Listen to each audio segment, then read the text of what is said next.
นั่งภาวนาสองตานาลีก่อนจักหนังปฏิวัติกูกำนี่ข่าวเข้าจนกันไวสา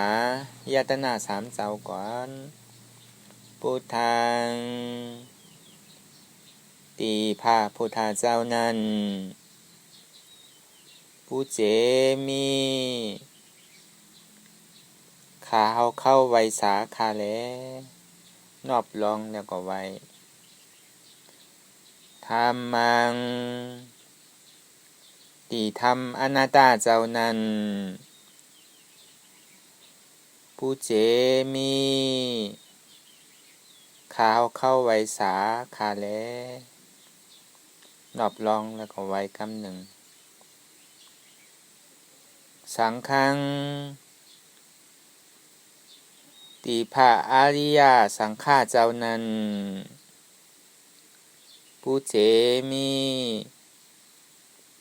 ข่าวเข้าไวสาคาแลนอบลองแล้วก็ไว้คำหนึ่งต่อจากนี้ไปเราจะถวายขัน5ประการคือแก่พระพุทธเจ้าพระธรรมเจ้าพระสังฆเจ้าก่อนเนี่ยว่าจอมพุทธังอัตตาภาวังปาริจาฉามิขันธ์ห้าอันเป็นสมุติบัญญัติถวายต้านฮือแก่พระพุทธเจ้าข้าแลธัมมังอัตตาภาวังปาริจาฉามิขันธ์ห้าอันชื่อว่าสมุติบัญญัติถวายต้านฮือแก่พระสัทธัมมาเจ้าข้าแลสังฆังอัตตาภาวังปาริจาฉามิขันธ์ห้าตั้งห้าอันชื่อว่าสมุติบัญญัตินี้ถวายต้านคือแก่พระอริยสงฆ์ข้าแลต่อจากนี้ไปจะเป็นการขอสมมาพระอริยเจ้ากูเจ้าก่อนนี่นอบลองตีปื้นเยาก็ว่าจอมพระอริยกูเจ้าค่ะในการไหนก็ดีอันขาตั้งหลายเว้าหู้เสแลไล่กระทำผิดกรรม3ประการโดยมโนการละนึกผิดไปก็ดีวจีกรรมการได้อูจาป้อนเหลือไปก็ดีกายกรรมการได้กระทำผิดไปก็ดีตั้งหลังป้อนมานั่นแหละสั่งปัจจุบันเมื่อเหลียวนั่นแหละสั่งก่อโกจางเป็นอันตรายอันเฮหับตับหมักผลนิพพานนั่นขอคือพระอริยเจ้าเข้ากูเจ้าปลดปล่อยวางขว้างลดตดปัญขาเข้าตั้งหลายอย่าคือไรเป็นอันตรายอย่าคือไรเป็นอุปสรรคเฮกันหมักผลนิพพานนั่นเสกรรมคาเตอ นอบลอง3 กำสาธุสาธุสาธุ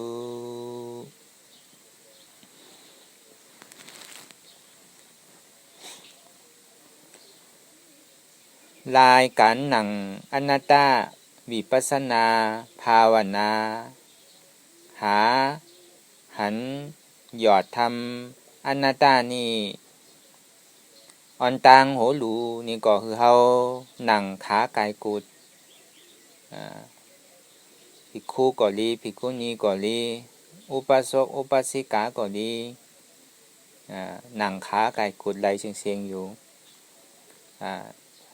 หนังขากายกุดเยาก็เอาขาขวาวางเหนือขาซ้ายก็ได้บอกอันเอาขาซ้ายวางเหนือขาขวาก็ได้ปอยาวนี่ก็คือเอามือ2 ขอนต่างตักมือขอนซ้ายวางไว้เหนือขอนขวาก็ได้บอกอันมือขอนขวาวางเหนือขอนซ้ายก็ได้ใส่ก็วางไว้ที่เหนือตักก็ได้ปอยาวนี่ก็คือเฮาไว้โตซื่อๆอย่าพี่เข่งป่อนตีเยาก็อย่าพี่ย้อนยานป่อนตีเพราะว่าเฮาแข่งป่อนตีนี่ก็มันที่แค่ถึงเฮากันสันเพราะว่าเฮาย้อนยานป่อนตีนี่ก็มันที่แค่ถึงเฮารับเหงาเฮานอนปอยาวนี่ก็คือเฮารับหูเน้อเปิดหูยานปัญญาพิจารณาตามไปที่อันบรรยายไว้นี่รับตาเน้อเปิดตายานปัญญาอันไหนเสียนอันที่อันมันปอเกิดขึ้นมานั่นนี่ก็คือเฮาหมอวางที่อันใจฮู้ที่เฮาได้มานั่งอนัตตาวิปัสสนานี่ห้องว่ามัชฌิมาเส้นต่างกลางเว้าเคียงป้อนเว้าย่อนยานป้อนอันว่าเว้าเคียงป้อนนี่กับกายรวยการไว้วางโตวางใจเฮาอย่าพี่แข่งป้อนตีอย่าพี่ยานป้อนตีโตก็อย่าพี่เข่งใจก็อย่าพี่เข่งโตก็อย่าพี่ยานใจก็อย่าพี่ยานคืออยู่กลาง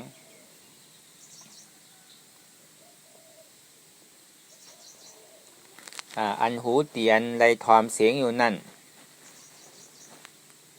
ตาติไรหันห่างหูลังติไรอายอายาซาลิ้นติไรอายาซาตังกินโตติไรตุ่มเตอภาษา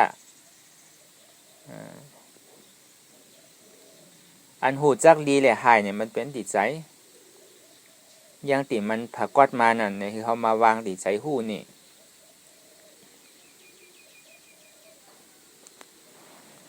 กวยกาเมื่อเฮายังเว้าหันตุกข้าเตอเฮายังเว้าหันเจ็บเตอเฮายังเว้าเข้าใจในธรรมอนัตตาเดี๋ยวนั้นนี่ก็คือเฮาตัวยลมถอยใจเข้าออกอ่อนตังหายใจเข้ายาวๆยาวก็หายใจออกยาวๆหายใจเข้าลึกๆยาวก็หายใจออกลึก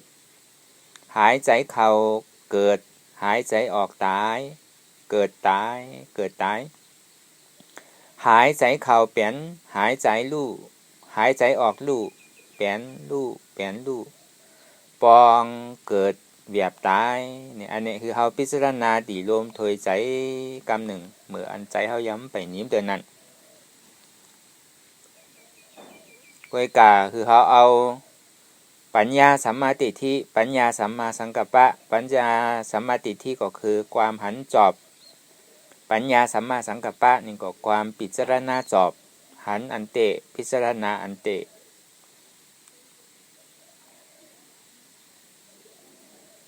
เหือเอาปัญญาพิจารณาตามไป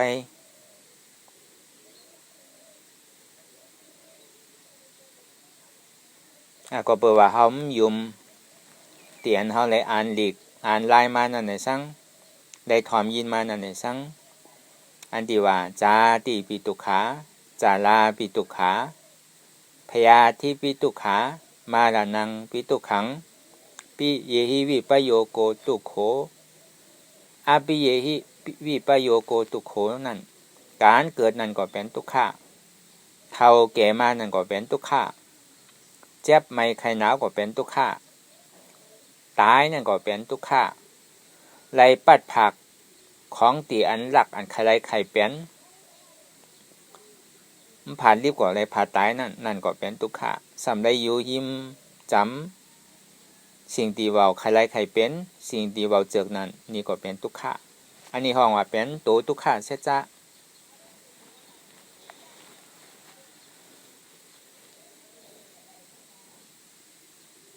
อันนี้มันเป็นผลของทุกขะสัจจะ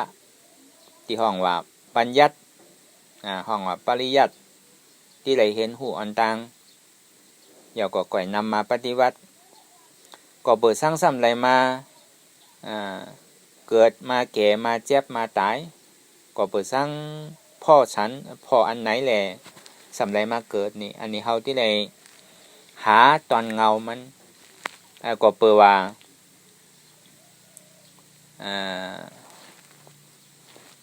ตัณหาเนี่ยบ่ได้ว่าตัณหาความใครอยากใครไรใครเป็นตัณหาความใครอยากใครไรใครเป็นนั่นเป็นสังใครอยากสังใครไรสังเหมือนอย่างเสียงที่อันเฮาได้ถอมยินอยู่นั่น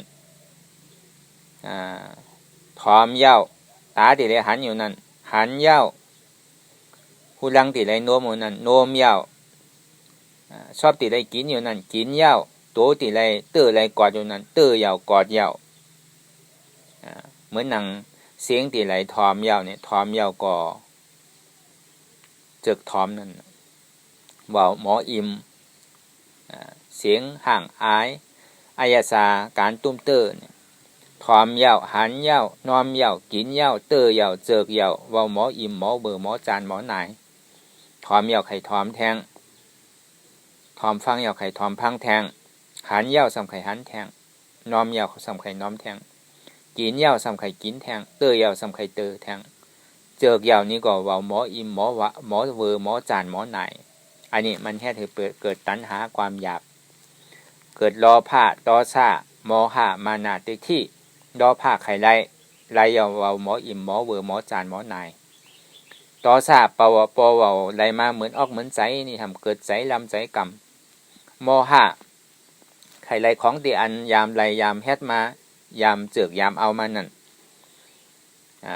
โมหะรับสิ่งหูว่าผิดถูกหูว่าผิดศีลผิดธรรมบ่ว่าไรเงินไรคำไรก่อไรกูมาติ๊กนี่ก็เฮ็ดติ๊กอันผิดอันถูกนี่หูมานะโมหะมานาติ๊กที่เนี่ยมานาติ๊กที่นั่นแค่ถือไข่ไรไข่เป็นเฮ็ดว่ามีตัวเก้าเฮ็ดไรเก้าเป็นไรเนี่ยมานะอัตตามานะใหญ่อันนี้เป็นเงาของทุกขาทั้งสิ่งห้องว่าเป็นตัวสมุทัยเตียนเฮาไรมาการเกิดแก่เจ็บตายก็เปิดอันนี้เดี๋ยวให้เธอเฮาเกิดแก่เจ็บตายติ๊กก็เปิดว่าป่อนมาเหมือนเจ้านั่นหมออิ่มหมอเวอร์หมอจานหมอนายทอมก็คือผมหมออิ่มหันก็คือผมหมออิ่มนอมก็คือผมหมออิ่มกินก็คือผมหมออิ่มเตอก็คือกอดก็คือหนึ่งก็คือผมหมออิ่มเจิกเยาก็สำหมออิ่มเวอร์จานนายอันนี้แค่เธอเขาเกิดเยาแก่เจ็บตายยิ่งเยามันสุดเสียงฮิปปอกอันนี้จองที่ว่าเจ้าพุทธศาสนาของเรานี่อันถูกดีคู่เหลือเปิ่นนั่นก็บอกว่าพุทธะเจ้าเฮานั่นน่ะตานเจ้าไรสร้างปารามีมาก็บอกว่าใครคือเอาสรรพสัตว์ทั้งหลายที่เป็นเจ้าพุทธศาสนานั่นคืออะไรถึงนิพพานผักการเลี้ยวมันใจว่าเกิดมาเปิดคือสอนคือเป็นคนคือเป็นเทวดาคือเป็นพรหมมันใจศาสนาเนี่ยสอนคือไรนิพพานปฏิบัติเตะอันตาที่ไรพานิพพานนั่นเนี่ยที่ไรหูจักสัจจะทำตั้งสี่ที่ว่ามาเหมือนเจ้าทุกขาสัจจะสมุทัยสัจจะนิโรธาสัจจะมรรคสัจจะทุกขาสัจจะอันว่านั่นการเกิดแก่เจ็บตายเป็นทุกขาสมุทัยสัจจะนั่นตัณหาความอยากอะไรใครเป็นสมุทัยสัจจะนิโรธาสัจจะที่อันทุกขามันสุดไปในห้องวันนิโรธาในห้องวันนิพพานนั้นมีมรรคสัจจะเสียนตังตาที่แค่ถือทุกขารับสุดไปนั่นเป็นสร้างเนี่ยสัมมาทิฏฐิสัมมาสังกัปปะสัมมาวาจาสัมมากัมมันตะสัมมาอาจีวะสัมมาวายามะสัมมาสติสัมมาสมาธิปวามาย่อ คือมันเก็บก็มีปัญญาศีลสมาธิไว้ก็เอาปัญญาแหละปัญญาสมาธิที่แหละสัมมาสังกัปปะนำหน้าอันศีลเนี่ยสมาธิเนี่ยเป็นก็อันหนุนอยู่ตั้งหลังอันนี้เฮาว่ากับกายโดยปริยัติหรือเรียนรู้ในตัวสมุติบัญญัติก็นี่ติอันปอกขึ้นไปที่มือเจ้าอันที่ว่าลมถอยใจเข้าออกนั่นถอยใจเข้าเกิดถอยใจออกตายหายใจเข้าเป็นหายใจออกรู้ห้องว่าเกิดรับนั่นปองเกิดเวียบรับอันนั้นน่ะอันนี้คือเอาใจมาอยู่ที่ลมถอยใจเข้าออกเข้าเกิดออกตายเนี่ยอันนี้ก็เปิดว่าเฮายุ่มว่าเฮาเท่าเฮายุ่มว่าเฮาเจ็บใครเฮายุ่มว่าเฮาตายง่ายๆเฮายุ่มว่าในโลกทั้งหมดเนี่ยเป็นสุขะมันใจว่าเป็นทุกขะเฮายุ่มว่ามันกึมรู้แล้วเฮาว่ามันเป็นสุขะเฮาว่าเฮาสั่งอะไรกูเจอกูลองแล้วก็เปิดเฮายุ่มพิษเป็นมิจฉาทิฏฐิยุ่มว่ามันตายง่ายๆยุ่มว่ามันเท่าง่ายๆจองที่ว่าเพราะว่าเฮากัดเฮาแขนเพราะตอนนั้นนี่เฮาจี้สั่งบังคับโดยรวมถอยใจเข้าออกโดยอันนี้พอเฮาถอยใจเข้าหายใจเข้าแล้วนี่อย่าไปขึ้นหายใจออกก็นี่เพราะว่าเฮาหายใจออกแล้วอย่าไปขึ้นหายใจเข้าถ้าว่ามันเป็นของเฮาเตะแค่จำตัวอะไรมันไรก็เปิดเฮาหลงว่ามันเป็นของเฮาอยู่ติดๆกันก็นี่เพราะว่าเฮาหายใจเข้ายาวนี่ผมขึ้นหายใจออกตายก็นี่พอหายใจออกยาวสำขึ้นหายใจเข้าขึ้นก็ตายต้องตีอันมันปองอยู่นั่นเนี่ยเพราะว่ามันเวียบนี่ก็ตายต้องตีอันมันเวียบอยู่นั่นเนี่ยผมปองขึ้นก็ตายพอตายแล้วก็เกิดพอเกิดแล้วก็ตายจังที่ว่าเกิดตายเนี่ยตีเตมันก็ใครฮู้ว่าตัวของเฮานั่นน่ะอันนี้เตียนเฮามาเฮ็ดอยู่จ้างตือปฏิวัติกรรมอยู่นี่ห้องว่าการ4ประการภาวนากิจจะทัศนากิจจะปหานากิจจะสาสีกรณากิจจะอันนี้ที่เฮามาจ้างหนังรับตาเปิดตาญาณปัญญาห้องว่าภาวนากิจจะหนังรับตาแล้วก็สอกหาธรรมที่มันเกิดขึ้นในตัวเฮานี่ตีเตมันก็ใครฮู้ว่าในตัวเฮานี่เฮาอุเปิงจี้สังไหลบังคับไหลตอนนั้นดีลมถอยใจเข้าออกเฮาเนี่ยเฮาย้ำบังคับไหลเพราะว่ามันเป็นของเฮาเต้ก็เฮาก็ถูกที่บังคับไหลอยู่ก็เพราะว่ามันใจของเฮานั่นน่ะเฮาก็บังคับไหลตีเตมันก็ใครฮู้ว่าอ๋อตัวเฮานี่ก็มันใจของเฮาเต้เพราะว่ามันเป็นของเฮาเต้ก็เฮาก็ถูกที่บังคับมันได้อยู่ก็เพราะว่ามันใจของเฮานั่นน่ะเฮาก็บังคับมันได้อันไหนที่เฮาบังคับมันไรเนี่ยมันเป็นสร้างเนี่ยมันเป็นอนัตตาบ่ใจตัวเราเนี่ยอันนี้หนึ่งกันมีสองมาเนี่ยพออยู่ตัวหนึ่งยาวนี่ก็ใจนี่พงผิวพิจารณาว่อนเหลือลึกเหลือลำไปเป็นเรื่องเป็นราวไปใจก็ไปตั้งหลังใจก็ไปตั้งหน้าไปเจนจาหลองตั้งหลังที่อันป่อนมาเอามาเป็นหลองตุขะไปเจนจาตั้งนาที่อันย้ำไปถึงเดือนนั่นน่ะเอามาเป็นหลองสุขะกรรมก็เจนจาว่อนไปหลองก่อนนี่ก่อนหน้าเฮิรนี่เฮิรนะเมืองนี่เมืองนะนี่นะเบาเยาเบาสุดเสียงให้ปอกอันนั้นมันมีเตะกรรมพอยาวก็ไปตั้งหน้าอันที่ไปตั้งหลังนั่นเหมือนหนังเอาตายเอาของตายมาว่อนเอาของตายมาพิจารณามีประโยชน์จะน่าซังเยาก็ไปเอาหลองตั้งหน้ามาพิจารณาก็มีประโยชน์จะน่าซังเหมือนหนังเขานอนรับเมื่อผูกที่เป็นหือเขาก็ย้ำหู้สองที่ว่าคือตื่นหู้ตัวอยู่ตลอดเวลาเตียนเฮาเหตุการณ์อยู่เหมือนเลี้ยวเนี่ยใจเนี่ยมันไข่พวงก็สัมพวงอยู่ไข่ปิ้วก็สัมปิ้วอยู่อ๋อตีเตะมันก็ไข่ฮู้ว่า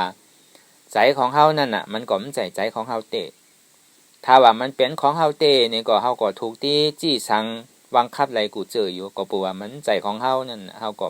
จี้สั่งไหลจองที่ว่าใจนั่นก็ว่าใจเราเพราะว่ามันเป็นของเราเตะนี่ก็เฮาก็ถูกที่บังคับอะไรอยู่ก็เปิดว่ามันเบาใจของเรานั่นน่ะมันจึงนี้ว่าเป็นอนัตตาเบาใจเราเนี่ยอันนี้สอง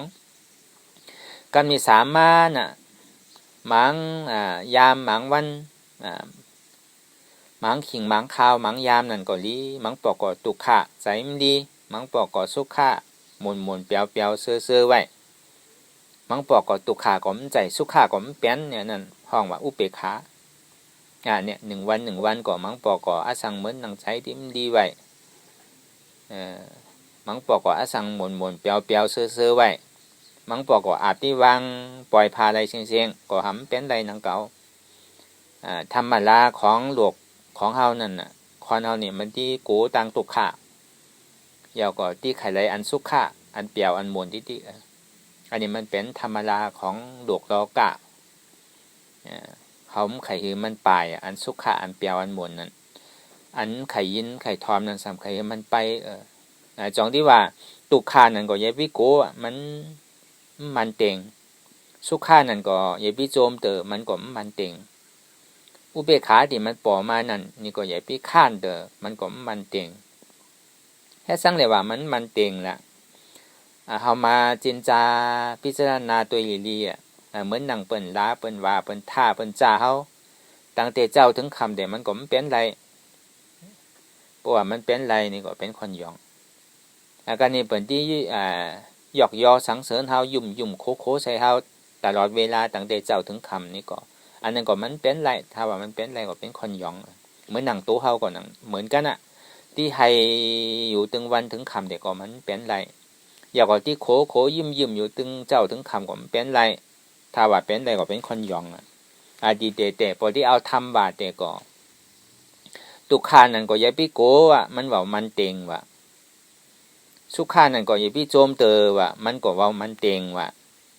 อุเบกขานั่นก็อย่าไปข้านว่านั่นก็มันเต็งว่าอันไหนที่มันเต็งเนี่ยมันเป็นตุกขาอันไหนที่มันเป็นตุกขานั่นน่ะมันเบาใจแล้วตุกขานั่นเกิดขึ้นมานี่ก็อย่าไปโกมันเป็นอนัตตาสุขาที่อันมันมานั่นนี่ก็อย่าไปโจมมันเป็นอนัตตาอุเบกขาที่มันปอมานั่นนี่ก็อย่าไปข้านมันเป็นอนัตตา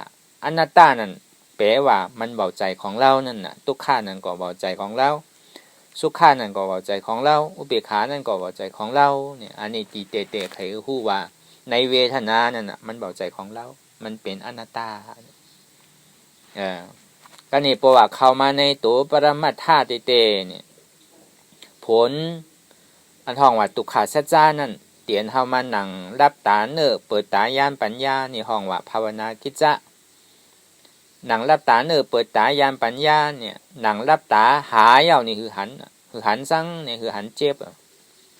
คือหันเจ็บแกนตรงตอดเน็ดสั่นไหวคมไตนิ้มห่อนไม่กัดหนาวนักเว้าอ่อนแข็งสู้ตุ่มซับใหญ่จึมยอดเปลี่ยนลู่จะนี่อันนี้ว่าคือเฮานั่งรับตาคือหันอันนี้มันชัดจ้าหรืออันนี้ก็เมียงแทงก่อนไหนก็หันอยู่เหมือนกันเจ็บเนี่ยมันเป็นการมันเขาอย่าไปจี้ไปสั่งไปบังคับมันแค่สั่งแหละว่ามันเป็นการมันเนี่ยมันเป็นมันเกิดรับกำก่อเจ็บกำก่อแสบกำก่อแกนกำก่อโต่งกำก่อตอดกำก่อไม้กำก่อกัดมันเป็นยาวลูกเกิดยาวรับเป็นอนิจจาเว้ามันเว้าเต็ง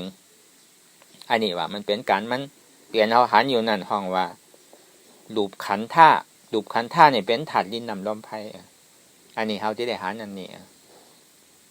ถึงที่ว่าภาวนากิจจะเนี่ยอันหันอยู่นั่นมันเป็นรูปขันธ์เป็นทุกขาสัจจะพอหันยาวคือฮู้กันนี่อันฮู้จักว่าเจ็บอันฮู้จักว่าแสบอันฮู้จักว่าทุกขาขันใจอันที่มันเจ็บมันแสบมันแกนมันตรงมันตอดมันนักมันเว้าจังได๋มาที่ใจฮู้ว่ามันทุกขาอันที่ใจฮู้ว่าทุกขาเนี่ยเป็นมโนวิญญาณเนี่ยเป็นตัวสมุทัยสัจจะมโนวิญญาณฮู้กันนี่อันหับอันเจ็บอันแสบอันใหม่นั่นเป็นเวทนาหับอันเจ็บอันแสบอันใหม่จังนี่เป็นเวทนาเป็นตัวหับอันนี้พอหับอะไรนี่ก็เป็นมกะสัจจะอันหันอยู่เนี่ยเป็นรูปธาตุดินน้ำลมไฟอันฮู้อยู่นั่นเป็นนามธาตุดินน้ำลมไฟอันที่มันหับเจ็บแกนตรงตอดเน็ดสานอยู่นั่นเป็นเวทนาธาตุยาวกว่าสำที่ได้หมอวางที่มันปอเกิดขึ้นมาที่ยกรูปธาตุนามธาตุเวทนาธาตุนั่นมันเบาใจตัวเรามันเบาใจเรามันเบาใจเจ็บเราเป็นอนัตตาอันนี้เฮาว่าธรรมธาตุ จองที่ว่าเจ็บนั่นน่ะมันจะว่ามีเป็นขืบเจ็บนั่นจะว่ามีเป็นศอกเจ็บนั่นจะว่ามีเป็นว่าเจ็บนั่นจะว่ามีเป็นลักมันเป็นยาวรับมันเกิดยาวรับมันเกิดยาวลู่มันเป็นยาวลู่มันเป็นอนิจจะบอกมันเบาเต็งมันเกิดรับเกิดรับอันเนี้ยมันเป็นตัวทุกข้าสัจจะทั้งสิ่งตัวสมุทัยสัจจะเด็ดเทียงนั่นเหมือนอันมันเกิดรับเจ็บใหม่ๆกรรมก็เจ็บตีโตกรรมก็เจ็บตีใจกรรมก็เจ็บตีอันเวทนานั่นเงาหักตัวสมุทัยสัจจะนั่นห้องอัตตานั่นเป็นสร้างเนี่ยกูเปลี่ยนกูมีกูเนี่ยมันที่ปรากฏขึ้นเพราะว่าเป็นคอนเฮิร์นเนี่ยกูเป็นปูเกกูเป็นอุกทะกูเป็นขุนวานขุนเมืองกูเป็นขุนหลวกกูเป็นขุนเลื่อนขุนดาวกูเป็นขุนอินกูเป็นขุนพรอมเนี่ยเพราะว่าเป็นนักโหวตเนี่ยกูเป็นตู้เป็นผ้ากูเป็นเจ้าอาวาสกูเป็นเจ้าสติสามีครูวานายกสมเด็จเนี่ยกูเป็นกันนี่เป็นกูว่าเพราะว่าเป็นคอนเฮิร์นนี่ก็ว่านี่กูเตไว้สร้างไว้เมืองนี่กูเตไว้สร้างไว้โลกนี่กูเตไว้สร้างไว้เดินนี่ลาวนี่เมืองสวรรค์เมืองพร้อมกูเตไว้สร้างไว้เพราะว่าในวัดนี่ก็วัดนี่ว่านี่จ้องนี่ถาดนี่พระเจ้านี่กูเตไว้กูสร้างไว้นี่ก็แปลว่ากูกันนี่กูมีว่าเป็นคอนเฮิร์นนี่ก็กูมีปีมีน้องเกากูมีตีมีตางกูมีหอมีเหินกูมีเงินมีคำกูมีลูกมีหลานกูมีเจอมีเคอกูมีหลอดมีกากูมีฮูวินกูมีเลินมีลาวกูมีโลกอันนี้กูมี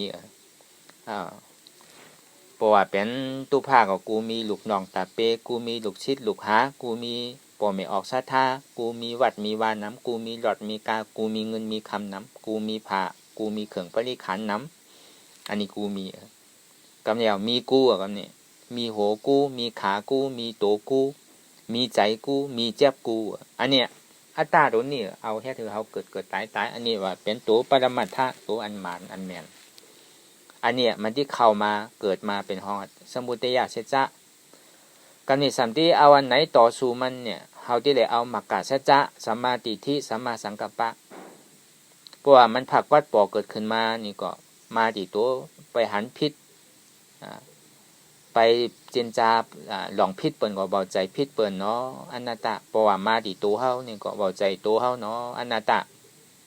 เพราะว่ามันมาที่ใจเฮานี่ก็เบาใจเฮาเนาะอนัตตะเพราะว่ามันมาที่เจ็บเฮานี่ก็เบาใจเจ็บเฮาเนาะอนัตตะเบาใจตัวเราเบาใจเราเบาใจเจ็บเราเป็นอนัตตะอันนี้ห้องว่าเป็นมักกะเชจะพออัตตามันผักวัดเกิดขึ้นมาเดี๋ยวก็เอาอนัตตาตัดในห้องว่าปหานากิจจะอันที่ว่ามาเหมือนเจ้าภาวนากิจจะหนังรับตาเนื้อหาทุกขาสัจจะตัสนากิจจะพอหันเหตุเงาทุกขาห้องอัตตาเนี่ยตัสนากิจจะเดี๋ยวก็ปหานขาซับตัดปลายแปดในห้องว่าปหานากิจจะพอหันอัตตาเดี๋ยวก็เอาอนัตตาตัดแปดซาสีกรณากิจจะเพราะว่าอัตตาตอกไปนี่ก็มันก็ที่ปิดอปยภูมิทั้ง4แล้วก็เปิดประตูนิพพานอันนี้เขาก็ที่ได้ไปนิพพานอันนี้ห้องว่าการ4ประการอันที่ว่ามาเมื่อเจ้านั้นอันเจ็บแกนตรงตอดเนตรสารอันเกิดขึ้นมาที่ยุคคันธานั้นเป็นทุกขาสัจจะอันที่แค่เจ็บแกนตรงตอดเนตรสารก็เปิดว่าอัตตาเอาไปยึดว่ามันเป็นตัวเก่ามันเป็นใจเก่ามันเป็นเจ็บเก่าอันนี้แค่ถึงเขาเกิดตายก็เปิดว่าเขายุ่มว่ามันเป็นของเขานี่เป็นสมุทัยเชจะมักกะเชจะอันไหนที่มันปอเกิดขึ้นมาตีโตก็รีตีใจก็รีตีเจ็บก็รีมันเบาใจโตเล่ามันเบาใจเล่ามันเบาใจเจ็บเล่าอนัตตาอันนี้ห้องเป็นมักกะเชจะเพราะว่ามันเจ็บสุดเสียงไปทุกขาสุดเสียงไปก็ห้องเข้าไปที่นิโรธาเชจะห้องว่านิพพานติกัดเย็นนั่นมันที่ปรากฏขึ้นกำเร็วอันนี้ห้องว่าการ4ประการที่อันเฮาเจ้าพุทธศาสนาถูกนี้จ้างตือปฏิวัติกรรมต่อไปอันนี้คือเฮาทำมีก็คือหันทำใจก็คือรู้ทำมีคือหันเป็นสังเนี่ยโตใจเจ็บเป็นทุกขามีอยู่นี่คือเฮาหันโตใจเจ็บเนี่ยเป็นทุกขาให้ช่างแหละว่ามันเป็นทุกขะ มันเว้ามันเว้าเตงมันเกิดแล้วรับโตนั่นก็ว่ามันเตงใจนั่นก็ว่ามันเตงเจ็บนั่นก็ว่ามันเตงมันเกิดรับบ่ได้สองที่ว่ามันเป็นทุกขะทำใจคือฮู้ว่าทุกขะแต่มันเกิดขึ้นที่โตที่ใจที่เจ็บนั่นมันเว้าใจโตแล้วมันเว้าใจเรามันเว้าใจเจ็บเราเนาะอนัตตาอันนี้คือเฮานั่งภาวนาไปเพราะว่าเฮาตั้งอธิษฐาน1นาทีชั่วโมง1ชั่วโมงนี่ก็นั่งไปติ๊กๆอย่าปี้1อย่าปี้พื้นอย่าปี้ต้องเพราะว่าเฮาตั้งอธิษฐานอยู่2นาทีนี่ก็นั่งไปติ๊กๆอย่าปี้1อย่าปี้ต้องเจ็บก็คือเฮาพิจารณาวางติ๊กๆถ้าว่าเฮานั่ง3นาทีต่อไป4นาที5นาทีก็ดีคือเฮามีการตั้งอธิษฐานก็เปิดว่าเสียนต่างตาที่เฮ็ดให้เฮารับทุกข์อะไรก็ที่ได้ตามเดินปฏิปทาที่ห้องมรรคสัจจะธรรมทั้ง8นั่นอริยสัจจะธรรมทั้ง8สัมมาทิฏฐิหันจอบสัมมาสังกัปปะพิจารณาจอบสัมมาวาจาตั้งอูตั้งหลาบตั้งสารนั่นก็จอบสัมมากัมมันตะการที่เฮ็ดอยู่นั่นก็จอบสัมมาอาชีวะการเลี้ยงต้องเลี้ยงใส่นั่นก็จอบสัมมาวายามะตั้งหัตถานตั้งคัดใจเฮานั่นก็จอบสัมมาสติตื่นหู้โตตลอดเว้าจินจาตั้งหลังเว้าพิจารณาตั้งหน้าตื่นหู้โตปัจจุบันสัมมาสมาธิตั้งมันเว้าสั่นเว้าค้อนนี่อันนี้มันเกี่ยวพร้อมกันทั้งสิ้นในมรรคสัจจะธรรมทั้ง8เนี่ยอันนี้มันกลับกลายโดยเส้นต่างตาที่รับเงาทุกขาหลงไหลเพราะว่ามันรับแล้วก็มันที่เข้าไปเป็นผลสุขาอันห้องว่านิพพานที่กัดเย็นนั่นน่ะมันที่ผากอดขึ้นมันที่ปิดประตูอภัยภูมิทั้ง4แล้วก็เปิดประตูพระนิพพานอันนั้นก็เฮาก็ที่ได้หันอันที่เฮาเป็นเจ้าพุทธศาสนานี่ก็คือเฮาเอาปัญญาพิจารณานั่งภาวนาไปหันอยู่ฮู้อยู่ยอมรับวางเป็นอนัตตาเนี่ยหันเจ็บฮู้เจ็บยอมรับเจ็บวางเจ็บนั่นเป็นอนัตตาหันทุกขะฮู้ทุกขะยอมรับทุกขะวางทุกขะนั่นเป็นอนัตตาเนี่ยอันลมถอยใจเข้าออกนั่นเพราะว่ามันหันเจ็บหันทุกขะมาแล้วนี่ก็วางมันต้องตัวทุกขะพิจารณาเป็นอนัตตาตัวเจ็บแล้วก็พิจารณาเป็นอนัตตานี่คือเขานักปฏิวัติทั้งหลายพิจารณาตามกันไปเบาหลงเบาดื่มอันไหนที่มันปรากฏเกิดขึ้นมานั่นเนี่ยอย่าไปคือเฮาหลงดื่มอนัตตา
เว้าต้องเว้าหนึ่งเว้าค่ายเว้าลายเว้าพื้นเว้าเปิดตามึนตาอย่าไปยอมสุมใส่อัตตาอันมันจี้สั่งเฮาหือหนึ่งหือต้องหือค่ายหือลายหือพื้นหือเปิดตามึนตานั่นอย่าปันยอมการไว้ใจฮัดหานี่แหละสืบการปฏิวัติธรรมไปสัมมาทิฏฐิหันสั่งเนี่ยหันแจ๊บแกนต้งตอดเน็ดสานสันไว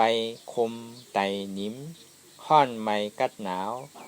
นักเว้าอ่อนแข็งจู้ตุ๋มจับยายจึมหยอดเป็นดูมันห้องว่าถาดลิ้นนำลอมไพถาดอันไหนที่มันผักกอดเกิดขึ้นมานั่นนี่ก็คือเขาหมอพิจารณาวางไหลเหมือนหนังแจ๊บแกนต้งตอดเน็ดสานสันไว้คมไตนิ้มอันนี้เป็นวายอถาดห้องว่าถาดลอมปอมันผักกอดมานี่ก็นี่เป็นถาดลอมบังคับบ่ไรเนาะอนัตตาค่อนไม้กัดหนาวนี่เป็นถาดไฟบังคับบ่ไรเนาะอนัตตานักเว้าอ่อนแข็งนี่เป็นถาดลิ้นบังคับเว้าไรเนาะอนัตตาจู้ตุ๋มจับยายจึมหยอดแล้วก็เกิดรับนี่เป็นอาโปถาดน้ำบังคับเว้าไรเนาะอนัตตาอันนี้คือเขาเอาถาดดินน้ำลอมไผ่เนี่ยพิจารณาคือเป็นอนัตตาก็นี่เพราะว่ามันไปล้อมง่ายๆอันเสียนต่างเตียนเฮาที่ไปเนี่ยนะเพราะว่ามันไปล้อมง่ายๆก็เฮาก็บางไงถาดดินน้ำลอมไผ่พอหันตุกขาหันเจ็บก็พิจารณาเจ็บพิจารณาตุกขาเนี่ยเป็นอนัตตาติ๊กมันโดว่าสังน้ำหนึ่งมาอย่าพี่โกเนี่ยเจ็บมาก็คือเฮาหมอโหมจมยินดีตอนหับวางคือเป็นอนัตตาอะไรสองมาอย่าพี่ก้านเวลาข่าวยามยังไปถึงเตอคัดใจแฮดไปที่อย่าพี่ก้านเตอสามอย่าพี่ขั้นพิจารณาอันไหนที่มันผักกอดมานั่นนี่ก็หาการของมันแฮดเพราะว่าไปทางนอกก็บ่ใจพิษเปิดมันเป็นพิษแล้วอนัตตาเพราะว่ามาที่ตัวเรานี่ก็บ่ใจตัวเราอนัตตาเพราะว่ามาที่ใจเรานี่ก็ใจนั่นก็บ่ใจเราอนัตตาเพราะว่ามาที่เจ็บเรานี่ก็เจ็บนั่นก็บ่ใจเจ็บเราอนัตตาเนาะบ่ใจตัวเราบ่ใจเราบ่ใจเจ็บเราอนัตตาอันนี้คือเราหาการของมันแฮดติ๊กสีมาอย่าไปลืมคือเฮาตื่นเฮาฮู้อยู่ตลอดเวลาคืออย่าไปลืมสื่อในเฮาฮู้ว่าการที่อันเฮาเฮ็ดอยู่มื้อเดียวเนี่ยมันเป็นการเฮาเปิ้นเฮ็ดก็เปิ้นไล่เฮาเฮ็ดก็เฮาไล่เปิ้นก็มันจ่อยเฮาไล่เฮาก็มันจ่อยเปิ้นไล่อันนี้มันเป็นการปูนตาโตเจ้าเก่ากันให้กินก็มันอิ่มอันนี้อย่าไปเฮาลืมอันนี้คือเฮาตื่นฮู้โตอยู่ทุกเวลานี่อันว่าตื่นฮู้โตอยู่ทุกเวลานั่นเว้าไปหลงลืมเอาเจนจาหลงตั้งหลังมาเป็นหลงตุกขะอย่าพี่ไปเจนจาหลงตั้งนาตีอันยังเว้าไปถึงนั่นน่ะเอามาเป็นหลงตุกขะเนาะเพราะว่าเฮาไปเจนจาหลงตั้งหลังเอามาเป็นเรื่องตุกขะก็มันเหมือนหนังเอาหลงของตายมันยาวก็ยาวไปยาวเฮามันสั่งเมขึ้นมันเป็นของตายไงก็นี่พอเอาหลงตั้งนามาเจนจาเป็นหลงตุกขะก็มันเหมือนหนังเฮานอนรับเหมือนผูกเฮาที่เป็นสั่งยำหู้ที่ตายมื้อนี้ก็ย้ำไปหู้ไล่ตรงที่ว่าดองตั้งนาเนี่ยมันเหมือนหนังเขานอนรับก็นี่เพราะว่าเขามีปัญญาพิจารณาเตะเนี่ยเสมือนหนังคอนบอร์ดหนังเก่าตรงที่ว่าคือหันอันเตะพิจารณาอันเตะคือเป็นอนัตตาเจ็บเนี่ยมันเป็นทุกขะอันหันเจ็บอันหูเจ็บเนี่ยเป็นวิญญาณอันหัน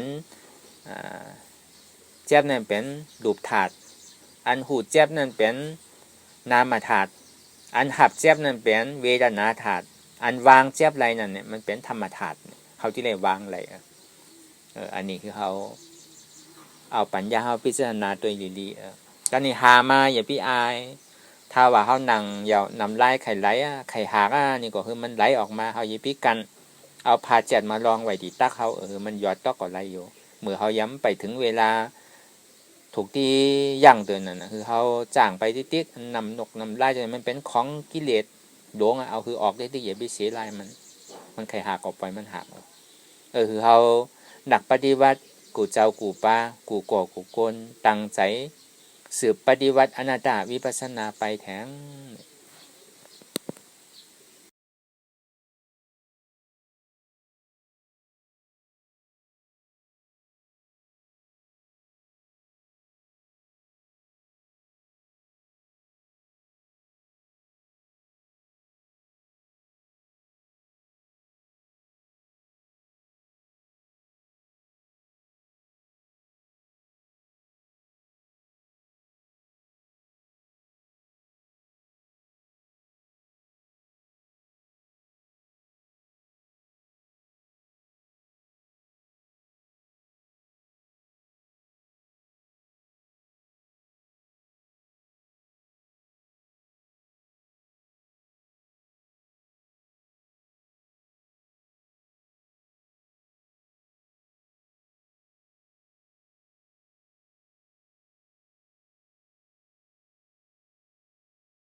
ลองต่างอันเป็นอยู่ทุกเจอทุกอย่าง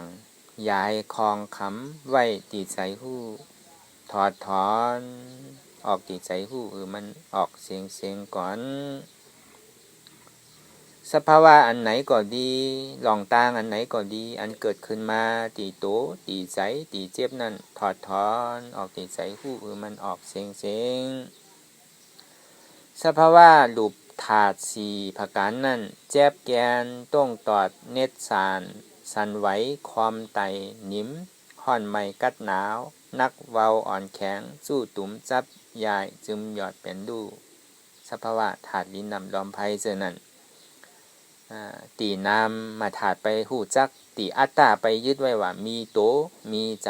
มีแจ็บเจอนั่นถอดถอนออกตีใจหูคือมันออกเสียงขวัญลองใจตีอันพ่องปิ้วอยู่ตีอันเจนจาว่อนลึกว่อนเหลืออยู่นั่นถอดถอนออกตีใจหูคือมันออกเสียงก่อนยอมกึดยอมออกยอมลงเตียนเฮ็ดให้เฮายินดียินหายเจอนั่นอารมณ์เจออันถึงใจถึงคอไว้ตีมันยึดไว้ตีมันเป็นทุกข์นั่นปลดปล่อยวางออกที่ใจหูมันออกเสียงก่อนลองเจอเป็นทุกข์แลลองย้อนถึงใจหลายๆอย่างอันเกิดขึ้นมาตีโตตีใจตีเจ็บเจอนั่นปลดวางยาวเสียก่อนก่อยค่ายย่ายลายหนึ่งพื้นเพราะว่ายาวๆนี้ก็ก่อยเปิดตามืนตาลอยนี่เป็นการปฏิวัติธรรมค้นหาหยอดธรรมอันเกิดขึ้นตีโตตีใจตีเจ็บเป่าอันค้นหาเหตุหากเงาตุกขาลงนั้น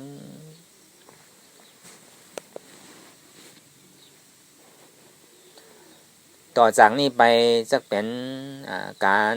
แผ่เมตตาอุทิศนาบุญถึงพ่อแม่ครูบาอาจารย์และสรรพสัตว์ทั้งหลายก่อนอีตังมิบุญยังอาสวัคยังวะหังหอดูมา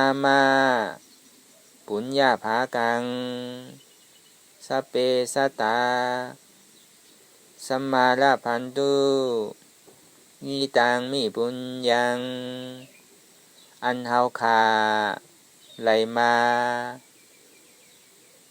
จ้างกรรมปฏิวัติวิปัสสนาภาวนาหาหันยอดธรรมอนัตตานีอาสวัคยังเปลี่ยนนั้นสงบเย็นตัดแปด